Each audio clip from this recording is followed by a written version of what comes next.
এক বুদ্ধিজীবী এক আলেম সাহেবকে বলল, হুজুর, আপনারা যে এত পরকাল পরকাল করেন, পরকাল বলতে তো কিছুই নাই। আলেম সাহেব বললেন, আচ্ছা তাই নাকি? বুদ্ধিজীবী বলল, হ্যাঁ। তখন আলেম সাহেব বললেন, আচ্ছা, আমি যদি এখন বলি আপনার ব্লাড ক্যান্সার হয়েছে, আপনি কি বিশ্বাস করবেন? তখন বুদ্ধিজীবী বলল, আমারে কি পাগলে কামড়াইছে নাকি, এই ফালতু কথা বিশ্বাস করব?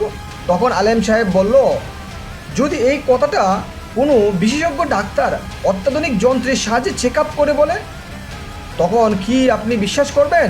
বুদ্ধিজীবী বলল, তখনই অবশ্যই বিশ্বাস করব।